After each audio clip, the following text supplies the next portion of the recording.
morning, students. Today we shall take up the new lesson, that is chapter 10, commercial or the cash crops. So in the previous class we discussed with the food crops. So as you know, the food crops are very essential for our survival.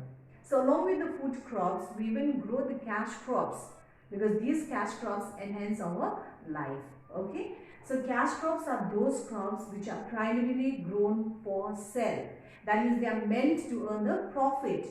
And these cash crops, okay, they provide income to the farmers, not only to improve their living standard, but also to improve the farming practices. They provide raw material to the agro-based industries like cotton, jute, sugarcane, tea, coffee, and they also play an important role in the international market. That means they help in earning foreign income. So the cash crops are categorized under the following heads, as you can see here: beverage, tea, coffee, okay, but as per your syllabus we are going to do only tea. Then fiber, cotton, oilseeds, groundnut and mustard, and others we have sugarcane. So first let's take tea. So tea is an important beverage liked by both the aristocrat and the common people. So this is because of its unique taste, okay, and also it has certain qualities, like it acts as a mild stimulant. And this tea, okay, it is a shade loving plant. It grows vigorously under the light shade, okay.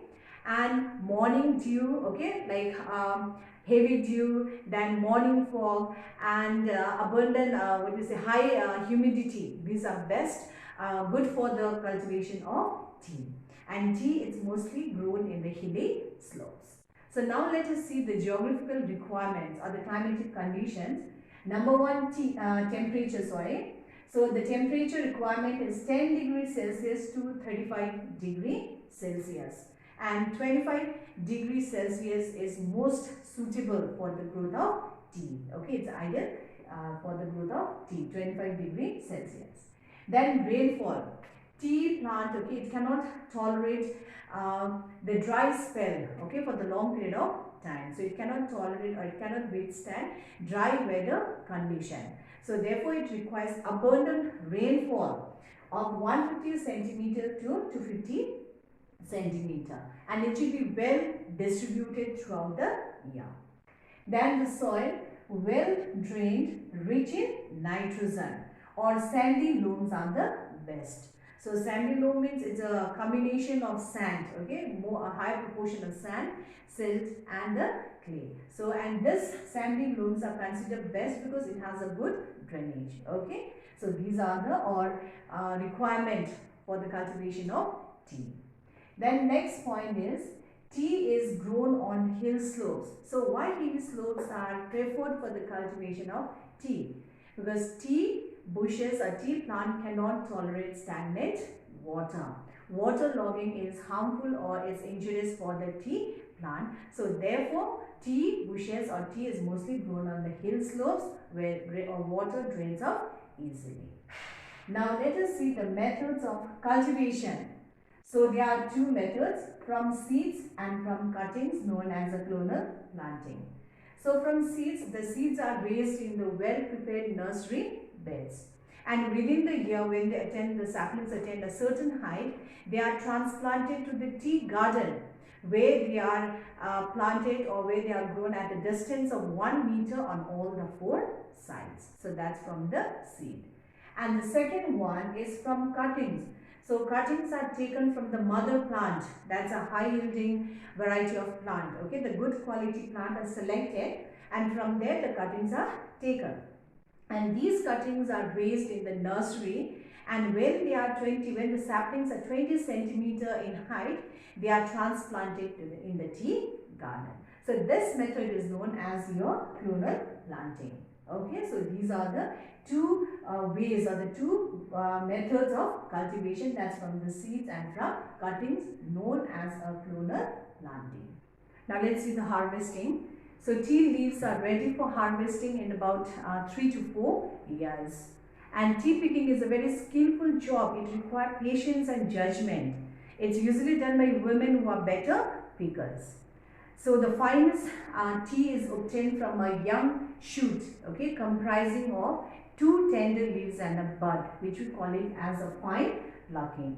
So what's a fine plucking means? It's the plucking of two tender leaves and a and a bud is known as fine plucking. Okay. So the next one is your pruning. So pruning is done in order to maintain the height of the tea bush limited to 1 meter to facilitate plucking and the growth of fresh and softer leaves. So for two reasons, okay, pruning is done. Number one, to maintain the height for easy plucking, and number two, for the production of fresh leaves and shoots. Now let's see the processing. So there are 4 types of tea: black, green, oolong and brick tea. So each one is processed differently. So first let's see the black tea.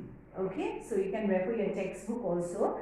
So first step is withering. So the tea leaves are dried in the sun in order to extract the extra moisture from the leaves. That is the first step, withering.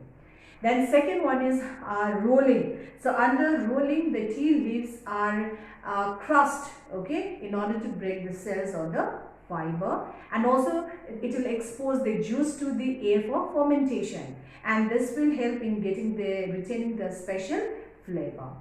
Then third one is fermentation. So under fermentation, the leaves are allowed to ferment, okay. In this process, the tannin acid is removed by half, okay, but it will not impair the flavor of the tea. It will give a red color to the tea leaves. Then next one is your next process is your drying. So in order to check the fermentation, okay, the tea leaves are roasted and they are dried in the oven until they turn black in color. They become black in color. Then the final step, number 5, is your blending.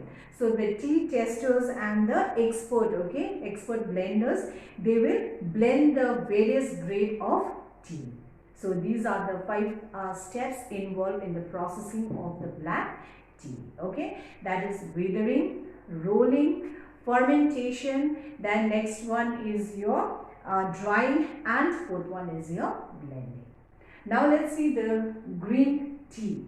So under green tea, okay, the tea leaves are not dried in the sun, but they are steamed in the large vat. Okay, they are steamed in the large vat in order to retain the color, and after that they are crushed. Then comes the oolong tea. So oolong tea is a greenish brown in color, okay, and it's obtained by partially drying and partially fermenting the tea leaves.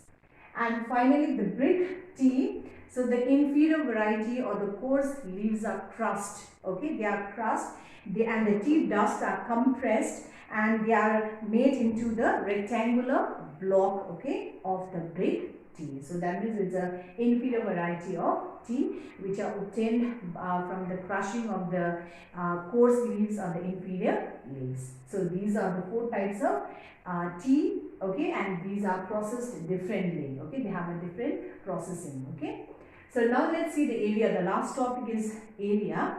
So Assam is the first state leading in the production of tea in our country. So the regions are Brahmaputra Valley and the Surma Valley. Then second important state is your West Bengal. So in West Bengal you have Duars and Darjeeling hills. Then the third important state is Tamil Nadu. So it's in the Nilgiri hill in South India. And lastly we have Kerala, the 4th largest producer of tea. So tea is produced in the regions like Kottayam, then Thrissur, okay. These are the regions in Kerala. Now let's see the second important cash crop, that is cotton, okay. It's a fiber crop. So cotton, it supplies raw material to the textile industry, and India ranked second to the USA in the cotton producing area and 4th in the world in the production of cotton. So cotton is a tropical crop. It is grown as it is raised as a kharif crop in our country, that means summer crop, okay. So let's see the temperature, geographical condition first, the temperature. So 20 degrees Celsius to 32 degrees Celsius. Okay, so this is a range 20 degree to 32 degree Celsius. And during the ripening season, the bursting of the cotton balls and the ripening of the cotton, the day temperature should be 26 degrees Celsius because it helps in the ripening and the bursting of the cotton balls. And 200 frost-free days. So in a year, around 200 days should be free from frost. Okay, it should be frost-free days of around 200 days in a year. Then the temperature should not fall below 20 degrees Celsius, otherwise it will retard the growth of the plant. Okay, so the temperature should go, or it should be above 20 degrees Celsius. Then rainfall. So rainfall is moderate, around 50 centimeter to 100 centimeter. And rainfall is required only during the early stage, only growing period only. Okay, but during the ripening, harvesting time, there should be no rain because it will destroy the cotton balls.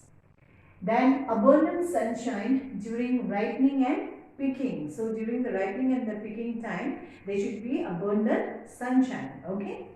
Then soil is alluvial and black soil, or we can say the clay soil, because this particular clay soil, okay, it's like it can retain the moisture and it is ideal for the growth of cotton.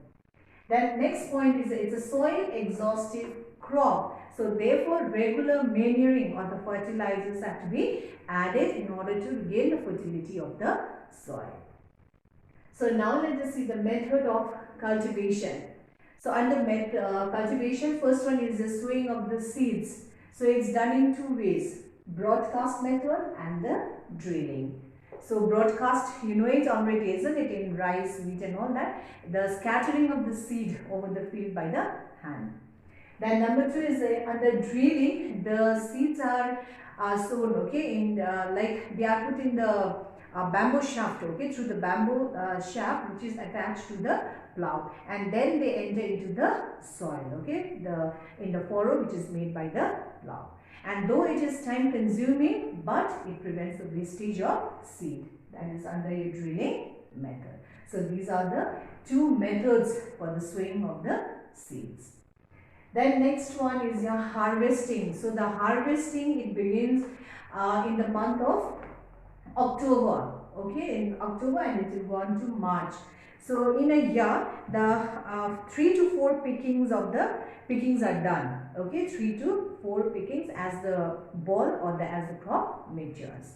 So under harvesting, your cotton balls, okay, as soon as it ripens and it bursts into the white, fluffy and shiny balls of fiber, your harvesting begins. Okay, that means after the bursting of the cotton balls, your harvesting will start at that time. That is in the month of October. Then the processing. So after harvesting, now processing, that is after harvesting the crop, it has to go through the different processes. So the steps. The first one is a ginning. Now what is ginning means is a separation of seed from the fiber. Okay, the seed is separated from the cotton seed is separated from the fiber. So this process is known as ginning. Then that particular seed, okay, it may be crushed to yield the oil, or and that particular leftover is given as a cattle feed or used as a cattle feed. Then the next step is the cotton lint is baled. Okay, it's packed and it's transported to the manufacturing center. Then the fibers are washed, okay, they are combed to form a rope-like mass which you call it as a silver, that is in the factory. Now the silver is fed to the spindles and spun to make the cotton yarn. So these are the 4 steps, okay, under your processing. Now let's see the varieties of cotton. So all the 3 varieties are grown in our country. Okay, but mostly the short staple cotton is grown in southern states and the long staple cotton are mostly grown in Punjab and Haryana.